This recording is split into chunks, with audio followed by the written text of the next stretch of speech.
Hello everybody, today I'm going to be doing a book review and I am going to be reviewing The Fifth Wave by Yancey.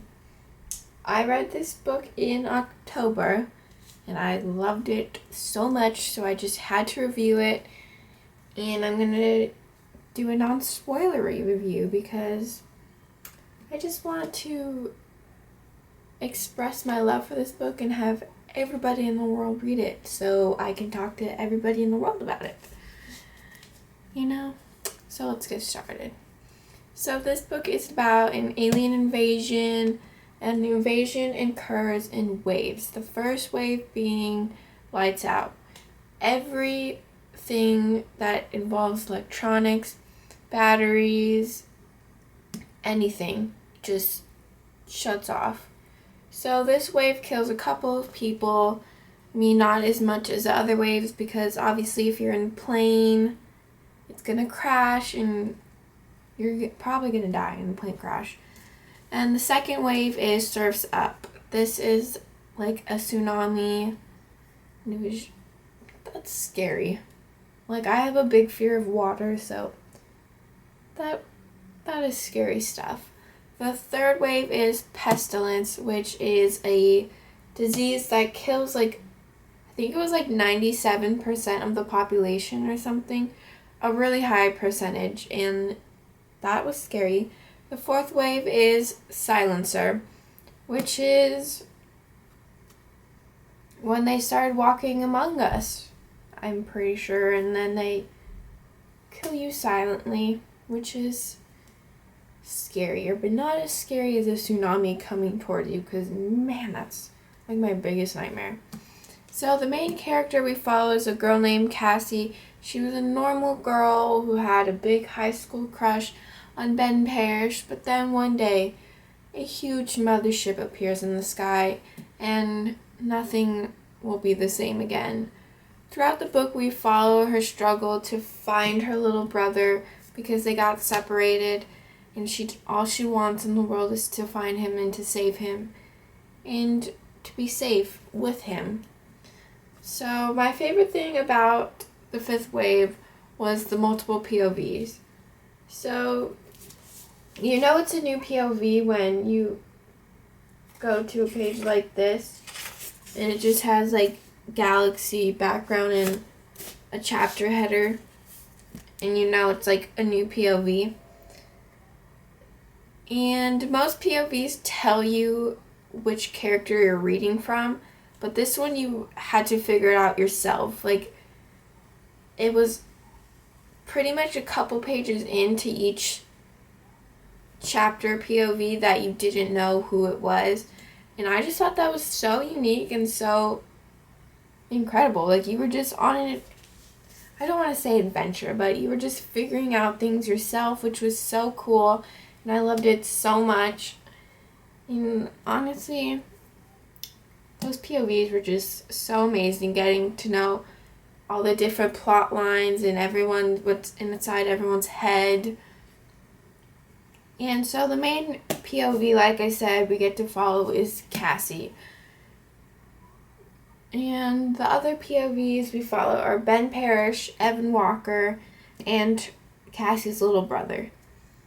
I'm pretty sure Cassie's little brother only has 2 chapters, but you still get to read from him, which is pretty cool. And I just absolutely love the way this book was written, and it was just so unique. And I've never read an alien book, so this was in my opinion, the perfect starter for aliens, because you don't get a lot of them, but it was just, they were there, and it was just so cool to read. And I just think it was the perfect starter to read for an alien book. And I loved reading about Cassie. She was just so determined and so intelligent, and I just wanted to know more about her and everything, which you did learn more about her. And I just loved her so much. She's probably one of my new favorite female characters, definitely. And the other POV and plotline we get to follow is Ben Parrish.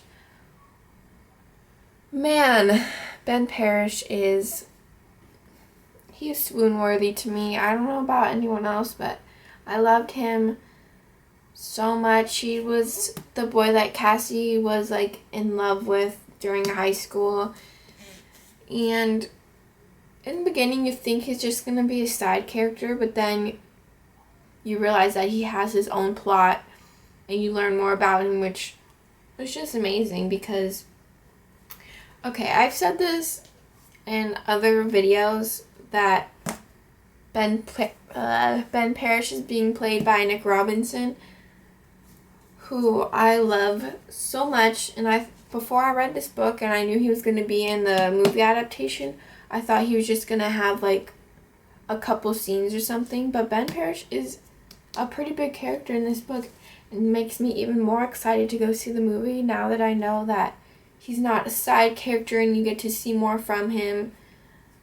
That means more screen time for Nick Robinson, which can't even explain how excited I am about that. Whoa, that was scary. Almost dropped it on my feet. But anyways, yeah, another thing that I absolutely loved about this book was how the author intertwined everyone's plot lines and how they all were connected somehow. And I just thought that was so amazing. I can't even imagine the author's thinking process through this. He must have thought through this for so long, because I could never even imagine how you would incorporate everyone's plot lines together. So I was super excited about that. And the other POV we follow is Evan Walker. He's the guy that nursed Cassie back to health after she was shot in the leg.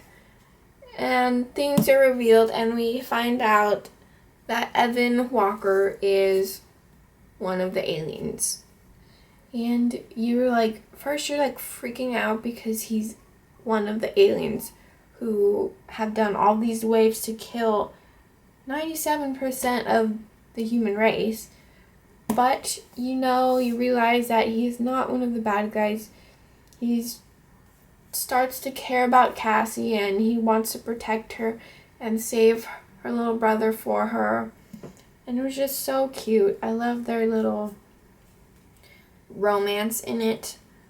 But I'm not gonna lie, I'm pulling for Ben Parrish on this one.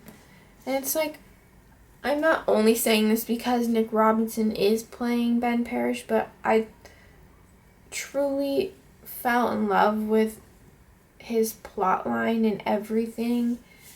And yes, I was a huge fan.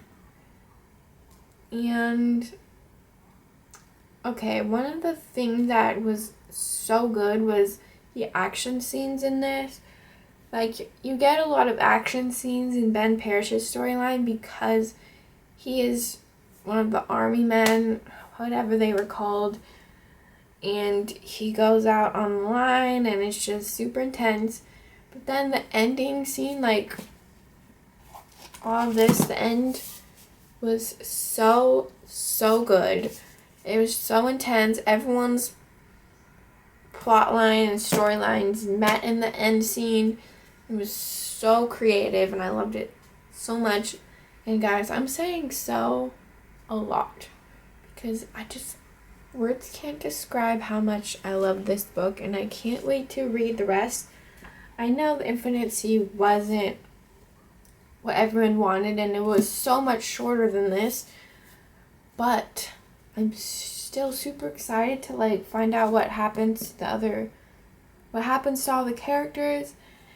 And I can't wait for the third book. I don't know when that's coming out, really, but I'm still super excited and expect some reviews when I read The Infinite Sea. And shoot, I don't remember what the last book is called, but I know last is in the title, I think. I'm not sure, but that's pretty much it for my review on The Fifth Wave. I definitely give this a 5 out of 5 stars. I recommend it highly because it was so good. I honestly could have finished this in 2 days, but I was busy when I was reading it. I went to LA to go see Hocus Pocus. And it was hard because I just wanted to read this book, but Hocus Pocus was in theaters and it's my favorite. So yes, I want to like buy this book for everyone. If I was rich and had $1 million. Anyways, now I'm just rambling on because now I'm thinking about everything. It's making me want to see the movie so badly. But I hope you enjoy this review and see you in my next video. Bye!